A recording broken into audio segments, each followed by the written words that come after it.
Assalamualaikum warahmatullahi wabarakatuh. Saya Sustianing Salica, NIM 18040564039 dari 2018A, akan menjelaskan tentang habitus cangkruan kalangan remaja di masa pandemi.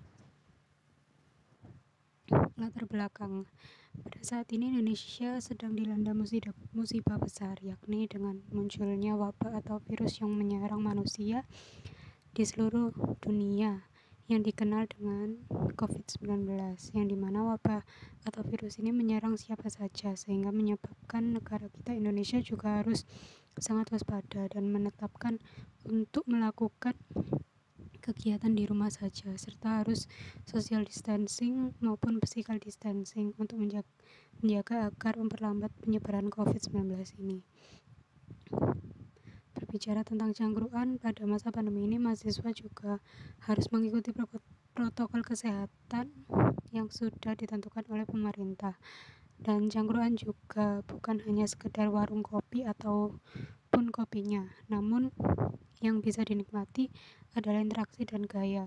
Cangkruan bisa dijadikan tempat untuk ajang ekspresi untuk anak-anak muda, apalagi mereka memiliki komunitas yang mengarah pada bakat minat, misalnya tari, musik, olahraga, dan lain sebagainya. Tentu saja mereka pasti menggunakan sebagian waktu cangkruan mereka untuk melakukan hobi mereka bersama. Penelitian ini akan membahas mengenai anggapan masyarakat bahwa kebiasaan cangkruan itu merupakan aktivitas yang suka buang-buang waktu, senggang, apalagi di masa pandemi ini dianggap sebagai aktivitas yang tidak mengindahkan aturan pemerintah. Cangkruan dalam penelitian ini diartikan sebagai kebiasaan mahasiswa dalam berkumpul dengan melakukan diskusi yang membahas mengenai penat pada saat perkuliahan dan sharing tentang tugas-tugas yang diberikan dosen pada saat perkuliahan daring. Sesuai dengan realita yang ada dan terjadi pada mahasiswa Surabaya yang berkuliah di UNESA Surabaya, mereka sering melakukan habitus cangkruan untuk mengisi waktu luang mereka meskipun pada saat pandemi seperti ini. Dalam melakukan aktivitas cangkruan tersebut, mahasiswa Surabaya saat berkumpul melakukan sebuah diskusi untuk membahas tentang masalah perkuliahan daring. Diskusi ini dilakukan oleh setiap mahasiswa Surabaya yang ikut serta di waktu cangkruan, dan pembahasan yang sering dilakukan adalah pembahasan yang terjadi pada saat perkuliahan daring beserta dengan tugas-tugas yang diberikan oleh dosen. Teori habitus. Teori habitus sendiri adalah struktur mental atau kognitif yang dilakukan aktor untuk menghadapi kehidupan sosial atau secara dialektika sebagai produk internalisasi struktur dunia sosial. Disposisi sendiri merupakan kecenderungan atau kesiapan seseorang untuk merespons sesuatu. Disposisi dapat juga berubah-ubah sesuai dengan situasi yang dialami oleh individu. Disposisi tersebut menandai adanya sebuah tata cara, kebiasaan, dan gaya hidup individu. Gaya hidup seseorang sangat dipengaruhi oleh intensitas interaksinya dalam sebuah kelompok sosial. Gaya hidup seseorang tidak sama antara satu dengan yang lainnya, tetapi gaya hidup juga dapat sama sesuai dengan seberapa seringnya intensitas interaksi mereka dalam menanggapi berbagai rangsangan di tempat tersebut. Teori habitus ini dapat membantu mengungkap realita tersebut yang terjadi.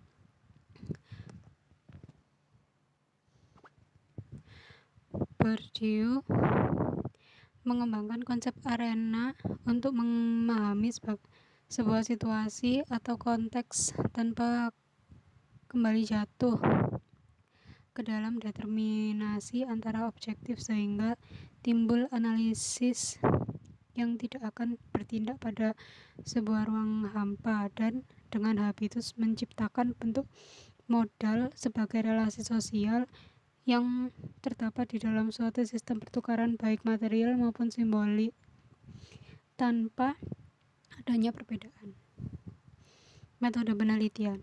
Penelitian ini menggunakan metode penelitian kualitatif deskriptif yang berusaha untuk mengungkap adanya fakta empiris secara objektif ilmiah yang dimana berlandaskan pada suatu logika keilmuan prosedur dan didukung dengan suatu metodologi dan teori-teori yang sesuai dengan disiplin ilmu yang telah ditekuni. Dalam penelitian ini, fokus kajian adalah habitus cangkruan kalangan remaja di masa pandemi. Hasil dan pembahasan. Cangkruan dalam sebuah forum diskusi yang dilakukan oleh kalangan remaja Surabaya adalah cangkruan yang dapat berdampak positif bagi internal dan eksternal mereka, karena dengan cangkruan yang dibentuk seperti diskusi ini akan melatih mereka tentang pengetahuan dan intelektual individu, yaitu pada mahasiswa UNESA yang hadir saat diskusi, dan cangkruan tersebut juga dapat berpengaruh terhadap eksternal mereka, yaitu dampak bahan diskusi yang dibawakan akan berpengaruh juga terhadap perkuliahan mereka, karena pembahasan yang dibahas oleh mahasiswa yang berada di Surabaya adalah masalah-masalah yang terjadi pada saat perkuliahan daring. Dalam hal ini adalah propaganda tugas yang diberikan oleh dosen di saat perkuliahan daring. Habitus cangkruan yang dialami oleh seseorang individu terbentuk karena adanya pengaruh dari ranah sosial. Habitus cangkruan yang sudah terbentuk tersebut memunculkan sesuatu perubahan dari dalam diri penikmatnya. Cangkruan yang dilakukan tersebut akan menjadi ajang silaturahmi dan ajang pemintaran diri dengan belajar berkomentar saat cangkruan yang dibalut dengan forum santai diskusi. Habitus yang berasal dari diri sendiri. Pembiasaan yang dialami seseorang karena adanya dorongan dari dalam diri sendiri dengan berbagai pertimbangan-pertimbangan demi kepentingannya sendiri melalui proses yang telah dilakukan.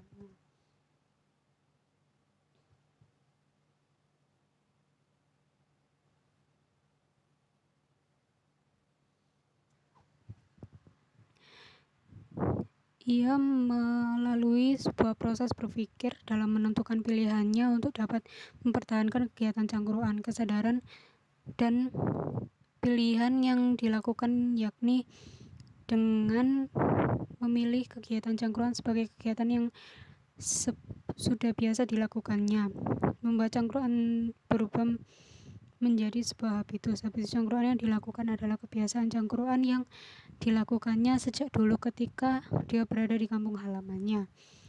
Menurut Bourdieu, habitus adalah sebuah perilaku yang sudah dibiasakan oleh seseorang dan sudah berlaku hingga sekarang.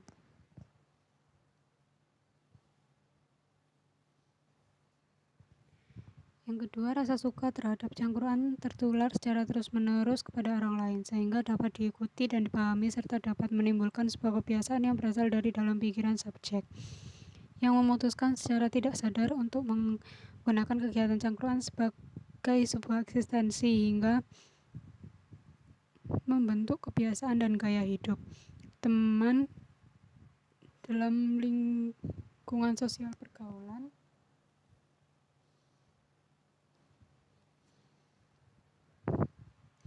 membawa pengaruh terhadap perkembangan habitus cangkruan yang mereka lakukan hingga saat ini. Kedekatan yang terjalin antara para mahasiswa yang kuliah di UNESA membuat rasa suka dengan kegiatan cangkruan dapat dengan mudah ditularkan, karena bukti nyata kegiatan tersebut telah real mereka alami dan dapatkan manfaatnya.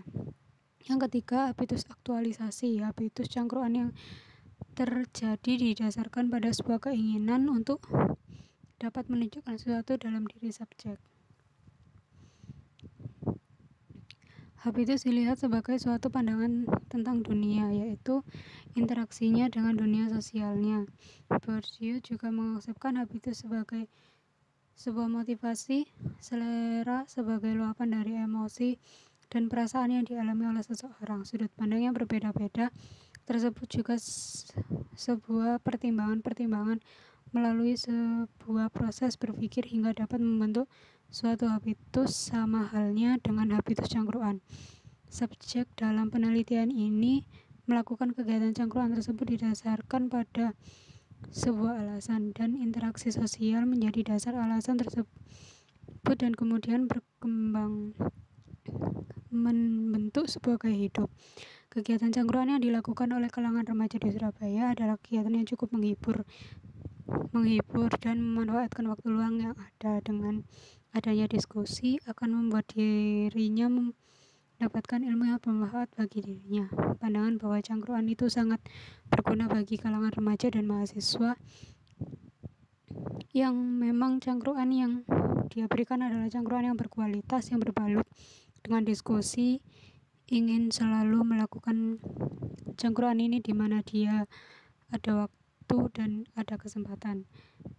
Sangat berbeda dengan pandangan-pandangan lain yang lainnya mengikuti kegiatan cangkruan ini karena ingin terlihat eksis di mata teman-temannya dan dikenal tidak terlalu aktif.